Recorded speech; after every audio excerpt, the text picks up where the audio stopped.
Goons and gals, give your warmest wishes, your hugs and your kisses to the newest member of the Goon family, a 2022 CRF 450 RL. That's right, a brand new dual sport bike born December 31st of 2021 at a whopping 279 pounds in Las Vegas, Nevada. Say hello to little baby Red. That's right, guys, this is my first impression and first ride video of this motorcycle. I know there's a lot of them out there on YouTube, but I'm going to try to spice this one up a little bit better, so stay tuned. Now, it's always important when you do these first impressions that you kind of tell people where you came from. I know it's not always about me, but it is important to understand, because if somebody's coming from a bigger bike, like a Goldwing or a GS, and they get on something like this, they're certainly going to have a different impression than somebody that's coming off of a smaller displacement dual sport, like a 250 or a 300. As most of you know, I've been spending most of my time the last few years on a Triumph Tiger 800. I got into the adventure bike scene several years ago. And if you watch the channel long enough, you probably realize I didn't need that bike because I spent 90% of my time out on the trails. And I'm going to do a video later on about why I ended up getting this motorcycle. But a long story short, I really got sick and tired of picking that bike up on all that single track out there in San Diego, California, now out here in the desert. Tired of tearing that thing up. And I can't tell you how many countless hours I've wasted of riding just trying to lift that thing up off the ground. So I know it looks cool, but really it's kind of stupid. So I got me a dedicated dual sport to kind of push my limits and everything. I first want to talk about the looks of this motorcycle, and all I can say is this thing just looks bad ass. I mean, I've seen 1,000 pictures before I bought it. I watched 1,000 YouTube videos. Not a single video or picture ever did this motorcycle justice. The video I'm showing you today certainly will not do this thing justice. You have to see it up close to really appreciate the quality of this motorcycle. I mean, seriously, it looks like Ken Roxon's factory 450 CRF. I mean, it is an amazing bike with attention to detail. Now, some of the things that stood out to me the first time I saw the motorcycle is some of the stock components on this bike are really nice, such as the foot pegs. Now, you may want to replace those if you're going to do some serious off-roading, but to be honest with you, you could get by a really long time with those. They're nice and wide. I've seen much worse on dual sport motorcycles sold today. So these are really, really nice foot pegs. You got this nice plastic guard covering up the engine. You have nice guards covering up both the front and rear disc brakes, Renthal handlebars, really clean, easy to read dash, and just a smooth, symmetrical motorcycle. So I will say that this is a very tall motorcycle. I'm 5'8", and I can just barely touch here on my tippy toes. And I would say you have to be about 5'10" or 5'11" in order to touch flat-footed. So if that's a problem for you and you're 5'8" or less, you're going to have to seek some solutions in the aftermarket, which is not a problem. I think Seat Concept sells something like that.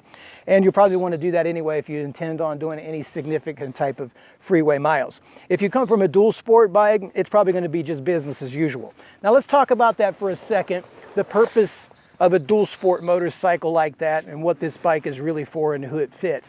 And we'll address this in two different groups. You're going to have those that are stepping down from much larger machinery like myself, and we're getting tired of just lugging around 500+ pound bikes off-road, dropping them and then struggling to pick them up, plus damaging them. And we realize that we're not doing that much freeway traveling as we might have thought. And we're looking for a bike that will transport us from the house to the nearest trail. We're also going to have that group that is just dual sport riders that are sick and tired of putting their bike in the back of a truck or trailer and then towing it to their nearest trail. They just want to ride right from their house to the closest trail. So let's talk about the adventure bike people first, like myself. You're going to find it much different on the road. It's no comparison to my Tiger 800. And I don't think anybody ever thought it would be. You know, Tiger 800 has a gel seat, heated grips, heated seat, crew control, wind protection, and so on. What I found different about this motorcycle is its weight on the road. Because it's much lighter, it's much more vulnerable to wind as tractor trailers pass you or something like that. It kind of moves around a little bit, but I don't think that's any of the bike's fault as much as it's just something that you have to adapt to coming from a much larger motorcycle that's sort of punching a hole in the wind. If you're on a dual sport motorcycle, you're not going to have any problems with it. You're going to think that you stepped off of a dual sport onto a Cadillac. So if I can be non-biased, I will say this about the motorcycle. On the freeway, it easily does 75. It's far less buzzy and far less vibration than I was led to believe by other YouTube videos and other articles that I read. And I'm coming from a bike that's highway capable, right? So I don't feel that buzz that much. And I have to give Honda credit here on this one. They did an amazing job of keeping the vibrations and the overall buzzing. Like I said, it'll cruise easily at 75 down the freeway all day long, but it feels better between 60 and 65, if that makes sense. The seat, it is hard, but it's not KTM, Yamaha, dirt bike hard. It's something that could definitely transport you 30 to 50 miles, but if you're gonna do more than that, you're probably gonna wanna replace it. So when I think about that, I say, if you're an adventure bike person and you're trying to convert this, I don't think that's going to be a problem. If you get some wind protection, a softer seat, I think this would make a ton of difference, along with some better tires for the road, or a more 50-50 dual sport kind of tire would do this bike wonders. It would completely change the complexion of it. And if you get some upgrades such as the pipe and the ECU kit, then that would probably really make it stretch its legs a lot more on the freeway. If you're a dirt bike rider, you're not going to care about any of this. Again, you're going to think you stepped off of something into another dimension of amazingness. And this bike, compared to a standard dual sport, is unbelievable. Now, I do find this bike as well to be super, super thin. And I'm saying that from both dual sport view and adventure. Of course, it's a lot thinner than an adventure bike. But the latest model of dirt bike that I have ridden recently was a 2014 KX450. This bike is way, way thinner than that. So other than that, I think this bike is absolutely, for what it is. You know, it's a single cylinder dirt bike. I think it's amazing. It's amazing what they've done to this motorcycle. We'll talk about the off-road performance of this now. We'll address both of those groups, starting with the adventure riders out there. And look, there's no comparison. This thing will run circles around any adventure motorcycle that is made. I don't care what the brand is, how technologically advanced it is. This thing will run circles off of it off-road. There's so much capability this thing has. There's so many possibilities, and it's a revelation. At least for me, I feel like I'm riding a mountain bike. I will say that if you're stepping down from one of those bikes, I've had a couple of issues that's not bike related. It's more of a rider related, and that is, it is super, super thin motorcycle, like I said. And it takes very, very little input to move this motorcycle where you want it to go. And I really never understood just how much effort I was putting into that Tiger 800 off-road, how much effort you got to get it to steer, and how much work you're putting it in to just placing it where you want. This thing is like connected to your brain, and it really is kind of funky when you're first riding this thing, is getting used to, it doesn't take much input. I mean, you just move your body a little bit and the bike's just flying right off of the trail. So it's very, very maneuverable. It feels like it's connected to your brain. So if you're stepping off of one of those larger bikes, you're going to find that to be somewhat of an issue. Other than that, off-road there, like I said, there's just no comparison. This bike will run circles around any adventure bike made. It's lighter, it's smoother, it blasts through anything, and it'll just do whatever you ask it to do.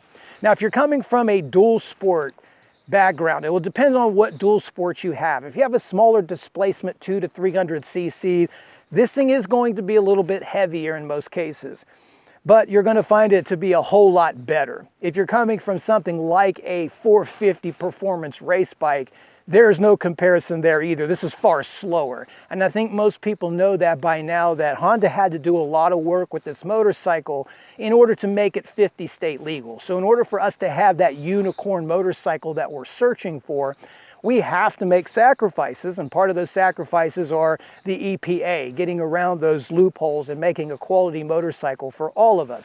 I think most of you have done research on this bike. It comes with about 38 horsepower, which is like 17 less than the regular CR.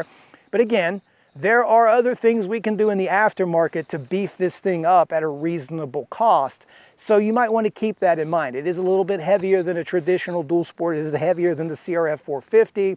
But off-road, I think it has tons of capability. In its stock form, I find the suspension to be a little stiff, but I'm 160 pounds. I loosened it up a little. It feels better now, but it still feels a little stiff. But I think suspension is sort of, it's a rider thing, right? You're gonna change that anyway. So I think if you're doing this and you wanted to do it off-road, no problem whatsoever. So in closing, who's this bike for? What is this bike for? And what can this bike become? If you're the adventure rider out there and you're looking for a BDR, backcountry discovery route kind of motorcycle, and you want something that can plug away 50, 60 miles to the nearest trail and do so in comfort, you're going to have to do a couple of $1,000s of work to it. But if you do that, I think you're going to have something really special here. If you really want to step it up and you're thinking about doing around the world, and you say, can I do an around the world tour on this? Absolutely. I think once you put a windscreen, some maybe cruise control, a better seat, I think this bike can fit a lot of people. And I think you can do a lot more things that you think you can. In fact, I would say it's much easier to get this bike and move it to closer to your adventure motorcycle in comfort than it is to get your adventure motorcycle close to this off-road, if that makes sense. For the dual sport riders out there, I think you're going to find this to be one hell of a cool motorcycle to own, because you probably haven't ridden many of these on the street. And just that freedom of just getting out of the garage and riding down the road and just going straight hooligan on this thing is going to be awesome. And it's more than that. This bike inspires you to want to do things. You know, out here in Vegas, you're going down the road, you just fly off of it into a parking lot. I'm looking to get supermoto wheels for it and get back into that. So the potential of this thing is a lot there. It can be whatever you want the motorcycle to be. And my first impressions of this is pretty good. Just from me and my riding style, I will say, coming from a bigger motorcycle, it's been a while since I've been on a dedicated dual sport or dirt bike. It is an adjustment. I find myself kind of bouncing around a little bit. The front end is definitely light. You know, it's skipping across a lot of these rocks. But I think that's more of just getting used to the motorcycle. Like I said, it's super, super thin. And it doesn't take very much input to shift directions on it. If you're already riding dirt bikes, it's not going to be a problem with you ever. But for those that are riding adventure bikes, you're going to notice that. And like I said, if you want to go around the world on it, I think you can.